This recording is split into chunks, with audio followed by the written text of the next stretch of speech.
ഞങ്ങളിപ്പോൾ റഷ്യയിലെ saint പീറ്റേഴ്സ്ബർഗിലാണ്. Sir ചക്രവർത്തിമാർ നൂറ്റാണ്ടുകളോളം സുഖലോലുപരായി ജീവിച്ച വിന്റർ പാലസ് എന്ന അതിബൃഹത്തായ കൊട്ടാരക്കെട്ടിനകത്തുകൂടിയാണ് ഈ സഞ്ചാരം. കുറേ നേരമായി കൊട്ടാരത്തിനകത്തുകൂടി നടക്കാൻ തുടങ്ങിയിട്ട്. രാവിലെ 9:30 വന്ന് കയറിയതാണ്. ഇപ്പോൾ ഉച്ചയാകാറായിരിക്കുന്നു. നിരവധി മുറികളിലൂടെ, ആഢ്യത്വമാർന്ന ഹാളുകളിലൂടെ, പെയിന്റിങ്ങുകൾ നിരത്തിവെച്ച ഗ്യാലറികളിലൂടെ സഞ്ചരിക്കുകയാണ് ഞങ്ങൾ. നടന്നു മടുത്തുവെന്ന് പറഞ്ഞാൽ മതിയല്ലോ. ധാരാളിത്തം ബാധ്യതയാകുന്ന ഒരു കാലം. അങ്ങനെ ഒരു കാലത്താണ് ചക്രവർത്തിമാർ ഇവിടെ ജീവിച്ചത്. ഇന്നിത് ഹെർമിറ്റേജ് മ്യൂസിയം എന്നാണ് അറിയപ്പെടുന്നത്. ചക്രവർത്തി ഭരണകാലത്ത് തന്നെ കൊട്ടാരത്തിന്റെ ഒരു ഭാഗം മ്യൂസിയമാക്കി മാറ്റിയിരുന്നു. റഷ്യൻ വിപ്ലവാനന്തരം അധികാരത്തിലേറിയവർ താമസിയാതെ ചക്രവർത്തിയെയും കുടുംബത്തെയും ഉന്മൂലനം ചെയ്തു. ചക്രവർത്തി കുടുംബത്തിന്റെ കൊട്ടാരങ്ങളെല്ലാം പിടിച്ചെടുത്ത് രാജ്യത്തിന്റെ പൊതുസ്വത്താക്കി. ഈ കൊട്ടാരം പൂർണ്ണമായും മ്യൂസിയമാക്കി മാറ്റിയത് അതിനുശേഷമാണ്. ലോകപ്രശസ്തമായ ചില ചിത്രങ്ങളും ഇവിടെയുണ്ട്. ലിയനാർഡോ ഡാവിഞ്ചിയുടെ മഡോണ ആൻഡ് ചൈൽഡ് എന്ന പെയിന്റിംഗ് ആണിത്. ദ ബെനോയിസ് മഡോണ എന്നും Madonna and Child with flowers എന്നും ഇതിന് വിശേഷണമുണ്ട്. ഉണ്ണിയേശുവും മറിയവുമൊത്തുള്ള പല പെയിന്റിങ്ങുകൾ ഡാവിഞ്ചി വരച്ചിട്ടുണ്ട്. ആ പരമ്പരയിലെ മറ്റൊരു ചിത്രമാണ് ഇത്. മഡോണ ആൻഡ് ചൈൽഡ് എന്ന് പൊതുവെ അറിയപ്പെടുന്ന ഈ ചിത്രത്തിന് മഡോണ ലിറ്റ എന്നാണ് ഡാവിഞ്ചി നൽകിയ പേര്. ഇങ്ങനെ അപൂർവമായ നിരവധി പെയിന്റിങ്ങുകൾ ഇവിടെയുണ്ട്. ചിലയിടത്ത് വലിയ പരവതാനികളാണ് ഭിത്തിയിൽ പ്രദർശിപ്പിച്ചിരിക്കുന്നത്. നിരവധി ആളുകളുടെ മാസങ്ങൾ നീണ്ട അധ്വാന ഫലമായുണ്ടായ ക്ലാസിക് സൃഷ്ടികളാണവ. ഒരു മുറിയിൽ നിന്ന് അടുത്ത മുറിയിലേക്ക് കയറുമ്പോൾ മുമ്പത്തെ മുറിയേക്കാൾ ഗംഭീരമാണത്. കാഴ്ചക്കാർ അത്ഭുത പരതന്ത്രരായി പോകും. പെയിന്റിങ്ങുകളാവട്ടെ അസുലഭ കാഴ്ചയാണ് ഒരുക്കുന്നത്. സീലിംഗുകളിൽ പോലും ഗംഭീരമായ പെയിന്റിങ്ങുകളാണ്. ചിത്രകാരന്മാർ ആഴ്ചകളും മാസങ്ങളും എടുത്ത് മലർന്നു കിടന്ന് വരച്ച പെയിന്റിങ്ങുകൾ. ചുവരിൽ വളരെ വലിയ ചിത്രങ്ങളുമുണ്ട്. ഇതെല്ലാം ലോകപ്രശസ്തമായ പെയിന്റിങ്ങുകളാണ്. അത് ഇന്നും കേടുപാടുകളില്ലാതെ സംരക്ഷിക്കുന്നു എന്നതാണ് അത്ഭുതം. ലോകത്തെ തന്നെ ഏറ്റവും വലിയ മ്യൂസിയങ്ങളിലൊന്നാണിത്. ഡാവിഞ്ചി, റാഫേൽ, റംബ്രാൻഡ്, റൂബൻസ്, ടിസിയാനോ തുടങ്ങിയ പ്രശസ്തരുടെ മാസ്റ്റർ പീസുകൾ ഉൾപ്പെടെ 17,000 പെയിന്റിങ്ങുകൾ, 6 ലക്ഷം ഗ്രാഫിക് വർക്കുകൾ, 12,000 ശില്പങ്ങൾ, 3 ലക്ഷം ക്രാഫ്റ്റ് വർക്കുകൾ, 7 ലക്ഷം പുരാവസ്തുക്കൾ, 10 ലക്ഷം നാണയങ്ങളും മെഡലുകളും. ഇങ്ങനെ പോകുന്നു മ്യൂസിയത്തിലെ കളക്ഷൻ. ഞങ്ങളുടെ ഗൈഡ് കത്രീന കഥകൾ പറഞ്ഞുകൊണ്ട് മുറികളിൽ നിന്ന് മുറികളിലേക്ക് ഞങ്ങളെ കൊണ്ടുപോവുകയാണ്. ചക്രവർത്തി ഭരണകാലത്ത് 1852 തന്നെ ഇവിടെ മ്യൂസിയം പ്രവർത്തനം ആരംഭിച്ചിരുന്നു. ആകെ 30 ലക്ഷത്തോളം വസ്തുക്കളാണ് ഇപ്പോൾ ഈ മ്യൂസിയത്തിലുള്ളത്. അതിൽ 1/3 ഭാഗം പോലും എപ്പോഴും പ്രദർശിപ്പിക്കാറില്ല. ഊഴമിട്ട് പ്രദർശന വസ്തുക്കൾ മാറ്റിക്കൊണ്ടിരിക്കുന്നതാണ് പതിവ്. ചില ഇടനാഴികളൊക്കെ നമ്മളെ അമ്പരിപ്പിച്ചു കളയും. ഇടനാഴി മൊത്തത്തിൽ ഒരു പെയിന്റിംഗ് പോലെയാണ്, ഒരു പീസ് ഓഫ് ആർട്ട്. ചക്രവർത്തിമാരുടെ കാലത്ത് ഈ കൊട്ടാരം കൊണ്ട് നാടിന് വലിയ ഗുണമൊന്നും ഉണ്ടായില്ലെങ്കിലും കഴിഞ്ഞ 1 നൂറ്റാണ്ടായി റഷ്യയ്ക്ക് വലിയ സമ്പത്ത് നേടിക്കൊടുക്കുന്ന മ്യൂസിയമായി ഈ കൊട്ടാരം മാറി എന്നുള്ളതാണ് കാര്യം. കുടുംബസമേതം വന്ന് ഈ ചുവരിലെയും സീലിംഗിലെയും പെയിന്റിങ്ങുകളൊക്കെ കണ്ട് ഗൈഡിന്റെ വിവരണം കേട്ട് ആസ്വദിക്കുന്ന ടൂറിസ്റ്റുകൾ. അടുത്ത ഹാളിലും നിറയെ പെയിന്റിങ്ങുകളാണ്. 17,000-ത്തിലധികം പെയിന്റിങ്ങുകൾ ഈ മ്യൂസിയത്തിലുണ്ടെന്നോർക്കണം. അതെല്ലാം വിശദമായി കാണാൻ ദിവസങ്ങൾ തന്നെ വേണ്ടിവരും. ഗ്രാനൈറ്റ് തൂണുകൾ കൊണ്ട് ആഢ്യത്വമാർന്ന ചില ഭാഗങ്ങൾ. അത് കടന്നെത്തുന്നത് വൃത്താകാരമുള്ള ഒരു ഹാളിലേക്കാണ്. ഇവിടെ വിശുദ്ധ പത്രോസിനെ തലകീഴായി കുരിശിൽ തറയ്ക്കുന്ന ഒരു പെയിന്റിംഗ് ഉണ്ട്. മധ്യകാലഘട്ടത്തിലെ പ്രശസ്ത ഇറ്റാലിയൻ പെയിന്ററായ റാഫെല്ലോയുടെ ചിത്രങ്ങളാണ് ഇവിടെയുള്ളത്. ക്രിസ്തീയ വിശ്വാസവുമായി ബന്ധപ്പെട്ടതാണ് ചിത്രങ്ങളെല്ലാം. മഡോണ വിത്ത് ബിയേർഡ്ലെസ് സെയിന്റ് ജോസഫ് എന്ന ചിത്രമാണിത്. മറിയത്തോടും ഉണ്ണിയേശുവിനോടുമൊപ്പം താടിമീശകളില്ലാത്ത ജോസഫും. 1506 വരച്ച ചിത്രമാണ്. ചിത്രങ്ങൾ പ്രദർശിപ്പിച്ചിരിക്കുന്ന ഹാളുകളിലൂടെ ഞങ്ങൾ നടത്തം തുടർന്നു. ഇവിടെയുമുണ്ട് ഉണ്ണിയേശുവിൻ്റെയും സെന്റ് ജോസഫിൻ്റെയും ഒരു പെയിന്റിംഗ്. നവോത്ഥാന കാലത്തെ ഇറ്റാലിയൻ ചിത്രകാരന്മാരുടെ പെയിന്റിങ്ങുകളാണ് ഇവിടെ കൂടുതലായുമുള്ളത്. ഇത് ലാർജ് സ്കൈലൈറ്റ് ഹാൾ എന്നറിയപ്പെടുന്ന മുറിയാണ്. മുകളിൽ ചില്ലിട്ട ഒരു ഹാൾ. ഇത്തരത്തിലുള്ള 3 ഹാളുകളുണ്ട് വിന്റർ പാലസിൽ. 19-ാം നൂറ്റാണ്ടിന്റെ മധ്യത്തിൽ ലിയോ വാൻ ക്ലെൻസ് എന്ന വാസ്തുശില്പി ഒരുക്കിയതാണ് ഈ ഹാൾ. വലിയ ക്യാൻവാസിലുള്ള ചിത്രങ്ങൾ പ്രദർശിപ്പിക്കുകയായിരുന്നു ഇതിന്റെ ലക്ഷ്യം. ഇത് ലോകപ്രശസ്ത ചിത്രകാരൻ റംബ്രാൻഡിന്റെ ഡാനി പെയിന്റിംഗ് ആണ്. 1985-ൽ ബ്രൗണീസ് മഗ്വീസ് എന്ന ലിത്വാനിയക്കാരൻ ഈ ചിത്രത്തിലേക്ക് സൾഫ്യൂരിക് ആസിഡ് ഒഴിക്കുകയും കത്തികൊണ്ട് ഇത് കുത്തിക്കീറുകയും ചെയ്തിരുന്നു. തുടർന്ന് വളരെ പണിപ്പെട്ട് ചിത്രം കേടുപാടുകൾ തീർത്തെടുക്കുകയാണുണ്ടായത്. ഇത്തരത്തിലുള്ള 117 സ്റ്റെയർ കേസുകൾ ഈ കൊട്ടാരത്തിലുണ്ട്. റഷ്യൻ സാമ്രാജ്യ പ്രൗഢിയും ചക്രവർത്തിമാരുമൊക്കെ നമ്മളെ അത്ഭുതപ്പെടുത്തുകയാണ്. ഞങ്ങൾ തിരികെ താഴത്തെ നിലയിലേക്കെത്തി. സെല്ലാർ പോലുള്ള ഒരു ഭാഗമാണിത്. ഗ്രൗണ്ട് ഫ്ലോർ തന്നെ. ഗ്രാനൈറ്റ് തൂണുകളാണ് ഈ നിരത്തി സ്ഥാപിച്ചിരിക്കുന്നത്. ഇവിടെ വലിയൊരു തളികയുണ്ട്. യുറാൾ പർവ്വതത്തിൽ നിന്നും വെട്ടിയെടുത്തുകൊണ്ടുവന്ന കല്ലുകൊണ്ടുണ്ടാക്കിയ തളികയാണ്. 160 കുതിരകൾ ചേർന്നാണത്രേ പർവ്വതത്തിൽ നിന്നും ആ ശില കൊണ്ടുവന്നത്. ഇത്ര വലിയ തളിക എങ്ങനെ മുറിക്കകത്ത് കയറ്റി എന്നത് അത്ഭുതമാണ്. അതിന് തക്ക വാതിലുകളോ ജനലുകളോ ഇല്ല മുറിക്ക്. എല്ലാവരും വരൂ വരൂ എന്ന് കത്രീന വിളിച്ചു പറഞ്ഞു. നമ്മുടെ ടൂർ അവസാനിച്ചു. നേരം ഉച്ചയായിരിക്കുന്നു.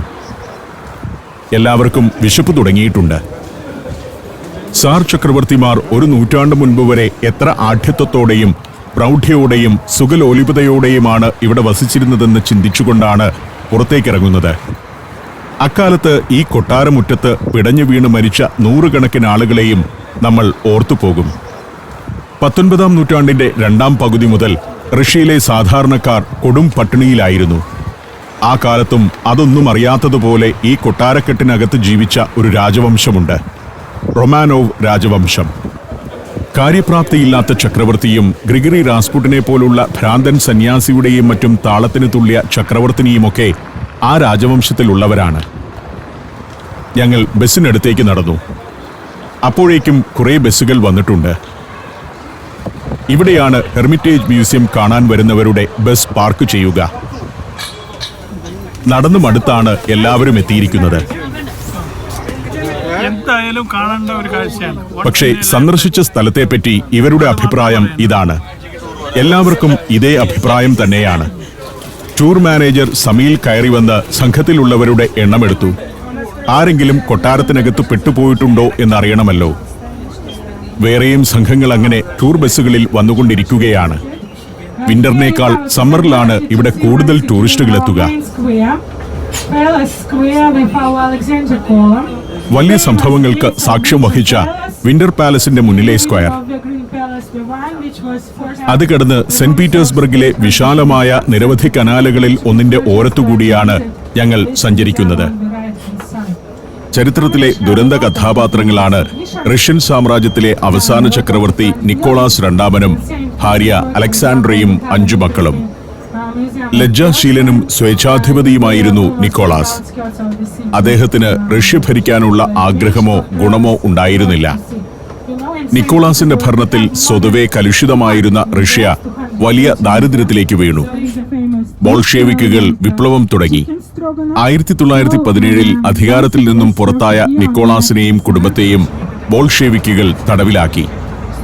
അവരെ സൈബീരിയയിലെ എക്കാത്തരിൻബർഗിലുള്ള ഇപ്പാത്തിയേവ് ഹൗസ് എന്ന വീട്ടിലായിരുന്നു താമസിപ്പിച്ചത്.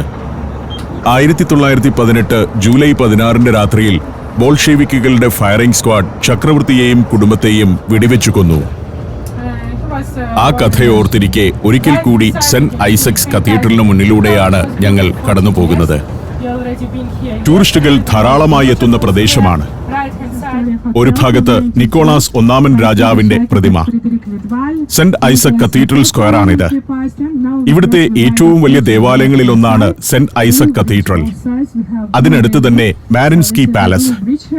നിക്കോളാസ് ഒന്നാമൻ ചക്രവർത്തി തന്റെ മൂത്ത മകൾ മരിയയ്ക്ക് വിവാഹ സമ്മാനമായി നൽകിയ കൊട്ടാരമാണത്.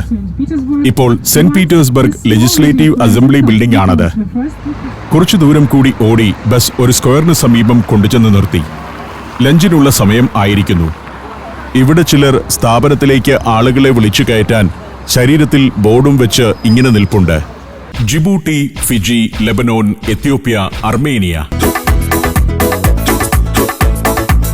സഞ്ചാരം വോളിയം നമ്പർ 17. ഫുൾ HD-യിലുള്ള ഈ അപൂർവ ദൃശ്യയാത്രാ വിവരണ ശേഖരം സ്വന്തമാക്കാൻ സഞ്ചാരം എന്ന് SMS ചെയ്യൂ. ഫോൺ 9995 444 222. ഗണേശ എന്നു പേരുള്ള ഒരു ഇന്ത്യൻ റെസ്റ്റോറന്റിലേക്ക് ഞങ്ങൾ കയറി ചെന്നു. കുറച്ചു ദിവസമായി ഇന്ത്യൻ ഭക്ഷണം കഴിച്ചിട്ട്.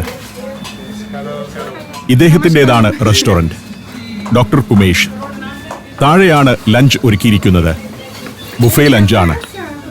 ചോറുണ്ട്, ചപ്പാത്തിയുണ്ട്, ചിക്കൻ കറിയുണ്ട്, മട്ടൻ കറിയുണ്ട്. അങ്ങനെ Indian non veg lunch. Restaurant ഉടമ ഡോക്ടർ കുമേഷ് തമിഴ്നാട്ടിൽ ട്രിച്ചിക്കാരനാണ്. 2002 റഷ്യയിൽ MBBS പഠനത്തിന് വന്നതായിരുന്നു. പഠനശേഷം ഇവിടെ തന്നെ തുടർന്നു. 2018 ഈ റെസ്റ്റോറന്റ് തുടങ്ങി. ഇദ്ദേഹത്തിന്റെ ഭാര്യ ഡോക്ടർ സുഭദ്രയും കൂടി ചേർന്നാണ് റെസ്റ്റോറന്റ് നടത്തുന്നത്. കോവിഡ് കാലത്തിന് തൊട്ടു മുൻപാണ് തുടങ്ങിയതെങ്കിലും ഇവർക്ക് വലിയ പ്രശ്നങ്ങളൊന്നും ഉണ്ടായിരുന്നില്ല. ലോക്ക്ഡൌൺ ഒന്നും ഇവിടെ ഇല്ലായിരുന്നു. നമ്മുടെ നാട്ടിൽ 1-2 മാസം ആകെ അടച്ചുപൂട്ടിക്കിടന്നപ്പോൾ റഷ്യയിൽ ലോക്ക്ഡൌണേ ഇല്ലായിരുന്നു എന്നാണ് ഇദ്ദേഹം പറയുന്നത്. ബാർ കൗണ്ടറിൽ ഇരിക്കുന്നത് കുമേഷിന്റെ ഭാര്യയാണ്, ഡോക്ടർ സുഭദ്ര. ഇവരും തമിഴ്നാട്ടുകാരി തന്നെ. ഇവർ 5 വർഷമേ ആയിട്ടുള്ളൂ ഇവിടെ വന്നിട്ട്. MBBS കഴിഞ്ഞ് MD പഠിക്കാൻ വേണ്ടിയിട്ടാണ് ഇവിടെ വന്നത്. പഠിത്തമൊക്കെ കഴിഞ്ഞു, പ്രാക്ടീസ് ചെയ്യുന്നുണ്ട്. പിന്നെ ഇതുപോലെ കൂടുതൽ ഗസ്റ്റുകൾ വരുന്ന സമയത്ത് ഭർത്താവിനെ സഹായിക്കാനായി റെസ്റ്റോറന്റിൽ വന്നു നിൽക്കും. ഞങ്ങൾ ലഞ്ച് കഴിച്ച് പുറത്തിറങ്ങി. എല്ലാവരും ഒന്ന് വിശ്രമിക്കുകയാണ്. ഇതുവരെ കണ്ട കാഴ്ചകളെപ്പറ്റി പറയുന്നു. നാട്ടുകാരായ ചിലരെ ചേർത്തു നിർത്തി ഫോട്ടോ എടുക്കുന്നു. എവിടുത്തുകാരനാണെന്ന് ചോദിച്ചു. ആൾക്ക് റഷ്യൻ മാത്രമേ അറിയൂ. ഞങ്ങൾ യാത്ര തുടരുകയാണ്. കത്രീന മൈക്കെടുത്തു. മുന്നിൽ വേറൊരു ഗൈഡിനെ കൂടി കിട്ടിയിട്ടുണ്ട്. കാരണം ഇനി പോകുന്ന സ്ഥലത്ത് കത്രീനയ്ക്ക് തനിയെ മാനേജ് ചെയ്യാൻ പറ്റില്ല. 2 ടീമായിട്ട് പോകണം. ചെറിയൊരു കൊട്ടാരം കാണാനാണ് പോകുന്നത്, പീറ്റർ ഹോഫ് പാലസ് കാണാൻ. അതിനെക്കുറിച്ച് കത്രീന വിവരിച്ചു. ഇവിടെ നിന്ന് 30 കിലോമീറ്റർ അകലെയാണത്. ഞായറാഴ്ചയായതുകൊണ്ട് അധികം ട്രാഫിക് ഉണ്ടാവില്ല. രാവിലത്തെ നടപ്പിന്റെ ക്ഷീണം കൊണ്ട് പലരും മയക്കത്തിലേക്ക് വീണു. സെന്റ് പീറ്റേഴ്സ്ബർഗ് നഗരത്തിൽ നിന്ന് കുറച്ചകലേക്കാണ് ഇനി ഞങ്ങൾ പോകുന്നത്. സാർ ചക്രവർത്തി കുടുംബം ശൈത്യകാലത്ത് താമസിച്ചിരുന്ന വിന്റർ പാലസ് ആണ് ഞങ്ങൾ രാവിലെ കണ്ടത്. ഇനി പോകുന്നതാകട്ടെ സമ്മർ പാലസ് കാണാനും. അവിടെയാണ് ചക്രവർത്തി അതിഥികളെ സ്വീകരിക്കുകയും മറ്റും ചെയ്തിരുന്നത്. 200 വർഷത്തിലധികം റഷ്യൻ സാമ്രാജ്യത്തിന്റെ തലസ്ഥാനമായിരുന്നു സെന്റ് പീറ്റേഴ്സ്ബർഗ് നഗരം. ഇക്കാലത്തിനിടയിൽ 40 കൊട്ടാരങ്ങൾ ഇവിടെ പണിതുയർത്തിയിട്ടുണ്ട്. അതിൽ 25 റൊമാനോവ് രാജകുടുംബത്തിന്റേതായിരുന്നു. മറ്റുള്ളവ പ്രമാണികളായ പ്രഭുകുടുംബങ്ങളുടേതും. വേറൊരു ട്രയംഫൽ ആർച്ചിനടുത്തെത്തി. ഇത് പേട്രിയോട്ടിക് യുദ്ധത്തിൽ നെപ്പോളിയനെ തോൽപ്പിച്ചതിന്റെ സ്മരണയ്ക്കായി പണിത ട്രയംഫൽ ആർച്ചാണ്. അവിടവും പിന്നിട്ടു പോകുമ്പോൾ ഞാൻ ചിന്തിക്കുന്നത് സെന്റ് പീറ്റേഴ്സ്ബർഗിന്റെ ആഢ്യത്വത്തെ പറ്റിയാണ്. ആഢ്യത്വമാർന്ന കെട്ടിടങ്ങൾ ചക്രവർത്തിയുടെ കാലത്ത് മാത്രമല്ല, സോവിയറ്റ് കാലത്ത് പണിതവയും അതിലുണ്ട്. അത്തരം കെട്ടിടങ്ങളാണ് ആ കാണുന്നത്. ഇവിടുത്തെ പ്രാദേശിക ഭരണത്തിന്റെ കേന്ദ്രങ്ങളൊക്കെയായിരുന്നു ആ കെട്ടിടങ്ങൾ. അതിന്റെ മുന്നിൽ ഒരു പ്രതിമയുണ്ട്. സെർഗി മിറോനോവിച്ച് കിറോവ് എന്ന സോവിയറ്റ് പ്രമുഖന്റെ 15 മീറ്റർ ഉയരമുള്ള പ്രതിമ. സോവിയറ്റ് വിപ്ലവകാരിയും ജോസഫ് സ്റ്റാലിന്റെ അടുത്ത അനുയായിയുമായിരുന്നു സെർഗി കിറോവ്. കെട്ടിടത്തിന് മുന്നിൽ ക്രിസ്മസ് ട്രീ സ്ഥാപിച്ചിരിക്കുന്നു. ക്രിസ്മസ് കാലത്തായിരുന്നല്ലോ സഞ്ചാരം. 1000 വർഷത്തിലേറെ നീണ്ട റഷ്യൻ സാമ്രാജ്യകാലത്ത് 200 വർഷം മാത്രമാണ് ഈ നഗരം തലസ്ഥാനമായി നിലനിന്നത്.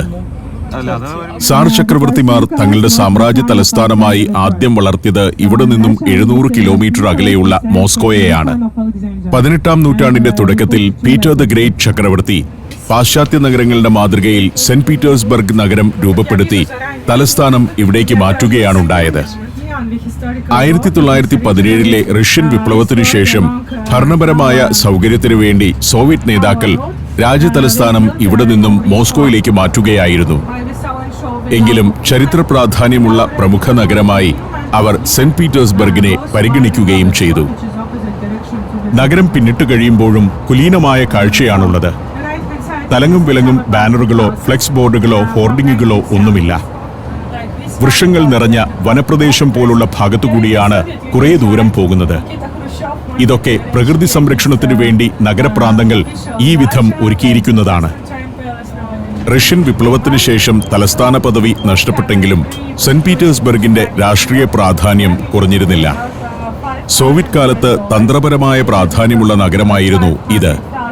റഷ്യയുടെ നോർത്തേൺ ക്യാപിറ്റൽ എന്നൊരു വിളിപ്പേരും ഈ നഗരത്തിനുണ്ടായിരുന്നു. കഥകൾ ഓർത്തിരിക്കെ ഞങ്ങളുടെ ബസ് പീറ്റർ ഹോഫ് കൊട്ടാരത്തിനടുത്തേക്കെത്തി.